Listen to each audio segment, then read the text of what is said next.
What's up, YouTube, man? It's your boy Ntcdanzel, man. Back with another video for y'all boys, man. We finna react to innocent teen who died after being paralyzed by parents for 12 years, man. Let's get into this video, man. January, what was left of her rotting 100-pound body was found embedded, melted into a couch in her parents' Louisiana home. He's seen a lot of them. I told Court, he said he's never seen a case like this. What 36-year-old Lacey Fletcher went through is nothing short of a nightmare. Lacey never stood a chance at a normal life, not because of her condition, but because of her evil parents. You guys, by the end of this video, I'm pretty sure you'll conclude that not everyone needs to have children. Certainly not these two people. Sheila and Clay Fletcher didn't raise a child. They kept a prisoner and mocked her for needing love and attention. Lacey's story is one of the most tragic cases we've ever covered here. Let's explore all the details behind her terrible life and death. In a pretty ironic way, this story takes us to the small town of Slaughter, Louisiana. But despite its terrible name, this 1,000 people town is as peaceful as can be. These are the streets Lacey Fletcher grew up on, and 1,000 people town? 1,000 people live there? Shit, I'm not, what the hell? And this is the house she grew up in with her parents, Sheila and Clay. They were very well-respected people in their community, and many people looked up to them. Clay was a member of the Baton Rouge Civil War Roundtable and the Planning and Zoning Committee in the town. His wife, Sheila, was a town alderman and assistant to the city prosecutor. They went to church every weekend and were kind to all who knew them. They go to church, every weekend. Do anything for anybody. Don't you find it extremely scary that some of the worst people on earth are hidden in plain sight? Why when somebody go to church, somebody mean that makes them nice, bro? Going to church don't make you nice, bro. Alright, don't get that confused. Just going to church don't make you nice. Motherfuckers do shit and go to church next day asking for forgiveness, bro. That's not making you a good person. Just because you go to church the next day.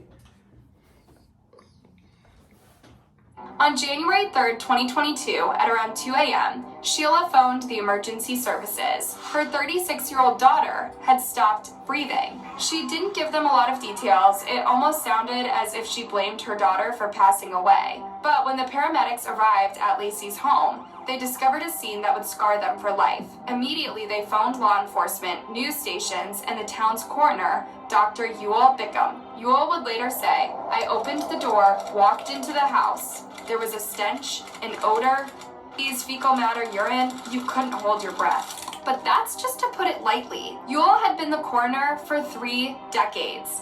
Needless to say, he'd seen his fair share of disturbing sights and smelled a lot of uncanny things. Dr. Ewell Bickham could not release specifics for the pending grand jury hearing, but told me in his 30 years as a practicing physician, he could not eat for a week and cried for a week.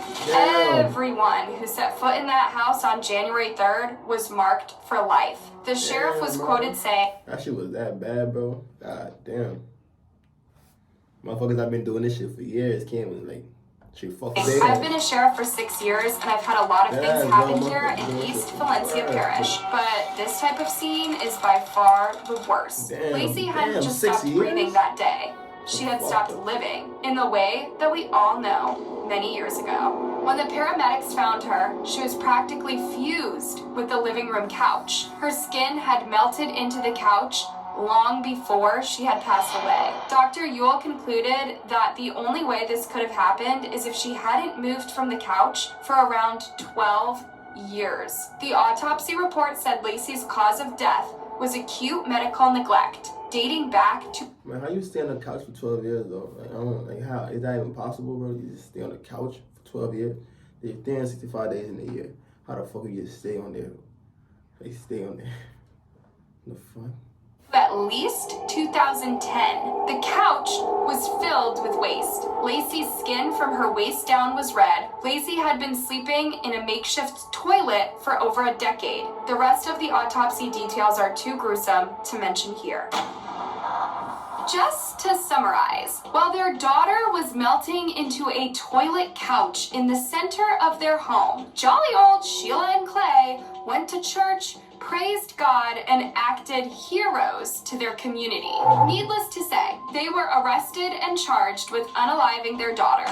But it would be a long, hard investigation that would reveal even more sinister details about this family. You see, Lacey was diagnosed with severe Asperger's syndrome as a child, but that did not impact her social life that much in her first years. She went to public school, and her peers knew her as vocal and outgoing. She was on the volleyball team, and she was perfectly able to work in any sort of team or group of people. One of her former school friends remembered, Lacey Fletcher was one of the sweetest people you could ever meet, who welcomed friendships. I remembered her as a sweet, kind person. She was one of the first people that I was friends with when I started school, and she was already there. She was thoughtful, just sweet is the word that I keep coming back to. There was not a bad bone in her body. People remember Lacey as kind and quiet, but vocal when it came to sharing her opinions. She was also quick to help anyone who seemed in need of a helping hand. But when she was around 14, her parents pulled her out of school and began homeschooling her. Reportedly, her autistic behaviors had worsened. So I'm talking about how the fuck she went from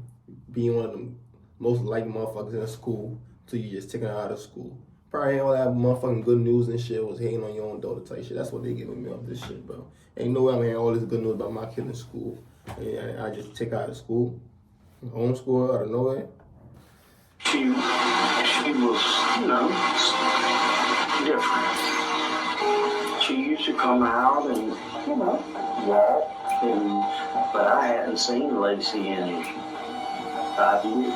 As a teenager, Lacey spoke less and interacted less with people around her. Her neighbors saw her walk around the house, but she wasn't necessarily friendly or outgoing anymore. One neighbor said she became different. She just didn't see things the way a lot of other kids did. I last saw her. The motherfucker took her out of school. She was having fun and shit. They just took her out. Come on, man. They just took her out to school. Fuck with her head. Probably was doing dumb shit to her at home. Try to fuck on her head and shit. Like I always say, kill him. Around 15 years ago, like my dad. I wouldn't say I was a particular friend. She'd hang out with my younger brother sometimes, but she was definitely different from other kids her age. She was smart. She was smart as hell. But I guess the best way to put it is that she wasn't as mature as us. Well, mature is perhaps not the best word here. Asperger's syndrome, a form of autism spectrum disorder, is a developmental disorder. Young people with Asperger's syndrome have a difficult time relating to others socially, and their behavior and thinking patterns can be rigid and repetitive. In other words, Asperger's can impact your social life, so you might not seem as emotionally mature as others your age. She still liked children's things, not teenage things. When she was 17 or 18, she was more into Disney movies and country music. She did invite us over to watch Disney movies despite being more withdrawn, but that wasn't my forte.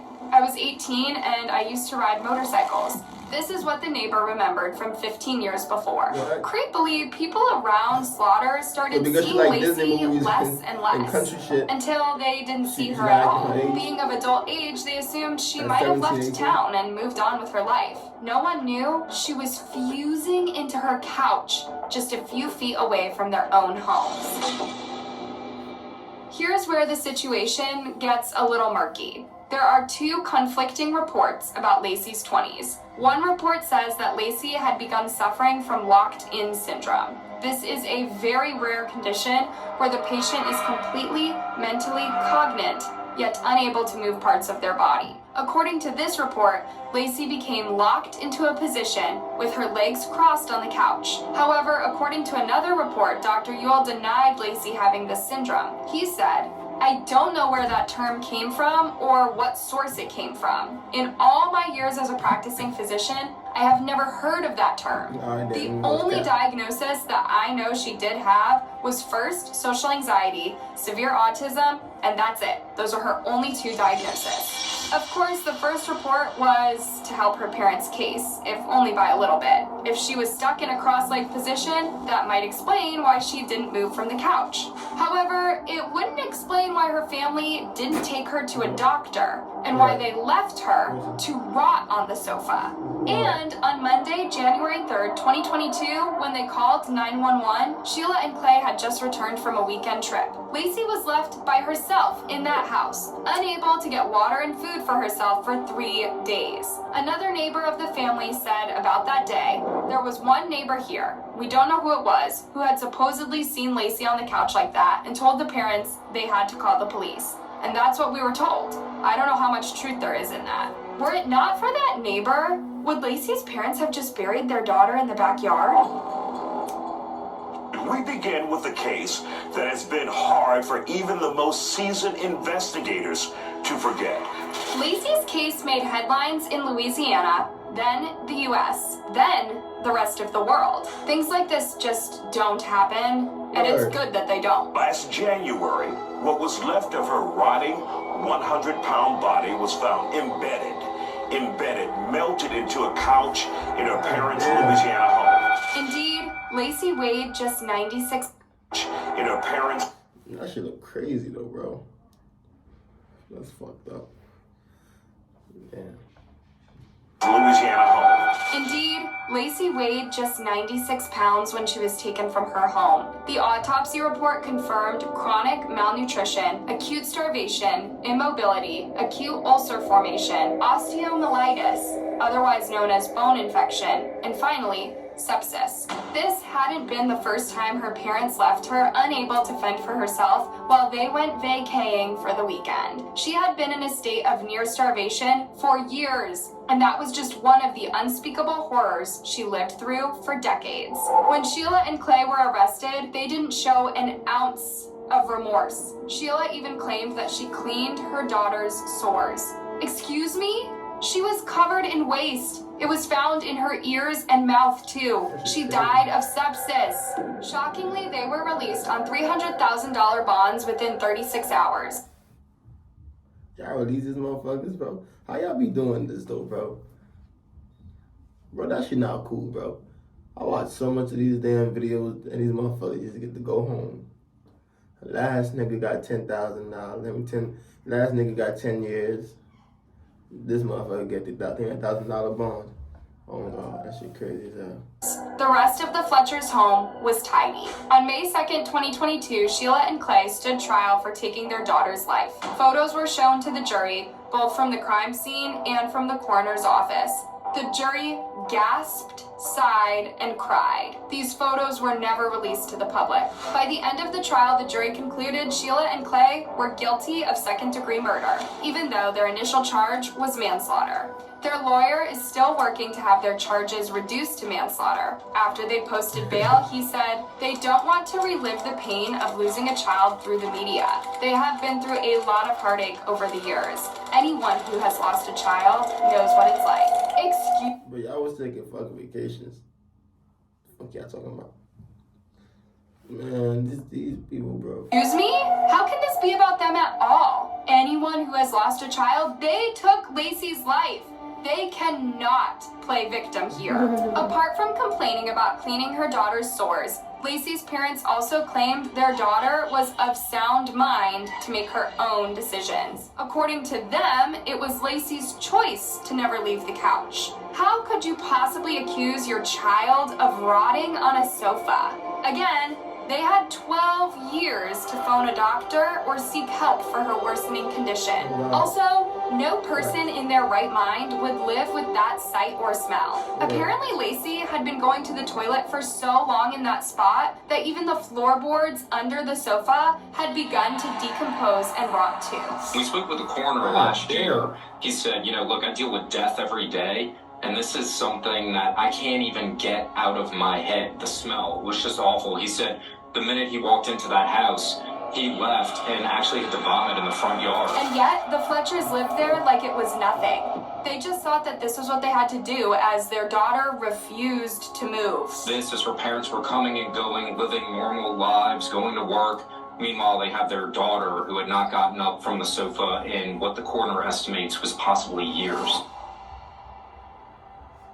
This horrific case has one last shocking twist. In the summer of 2023, Sheila and Clay Fletcher's charges were dropped after the judge discovered prosecutors had mistakenly used defective language for charges of cruelty against infirm people. They were charged with murder and cruelty to the infirm, and from our understanding, it can't be both. And so, as the DA was kind of looking at everything, their lawyers filed some court motions that basically had those charges removed. The new indictment was tossed on a technicality, but we did speak with the district attorney, and he says he plans on bringing it back up and having this couple re-indicted because he believes justice won't be served until they serve jail time. It's crazy that these people aren't already in prison and that it takes so much work to put them behind bars.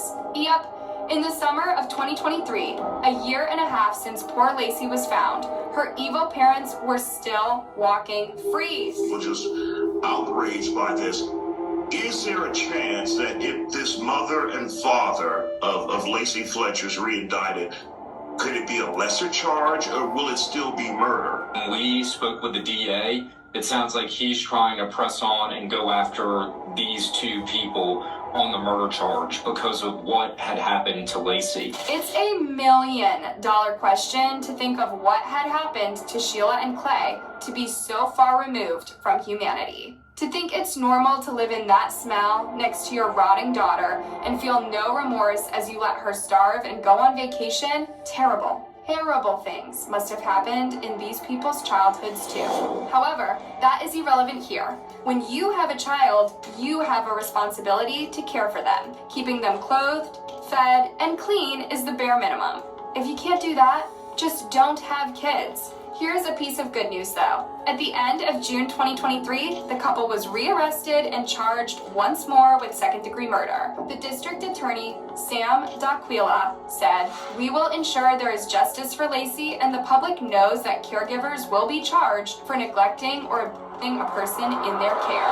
As of October 2023, Sheila and Clay are yet to receive their sentences. Anyone following the case feels for Lacey and hopes to see both her parents in prison for the rest of their lives. Whatever the case, let's remember Lacey as an innocent person who did not deserve what happened to her. No one does. It's heartbreaking to think that anyone should go through what she did. The only thing we can do is raise awareness and try to remember and honor Lacey as best we can. And if you ever see something that doesn't look right, phone someone who can help. Who knows how many neglected kids could be saved if we all become a little more proactive. Hey, as always, That's that video, man. That subscribe button, man. Them parents that die ain't gonna lie, man. One of y'all send us for y'all boys. All that.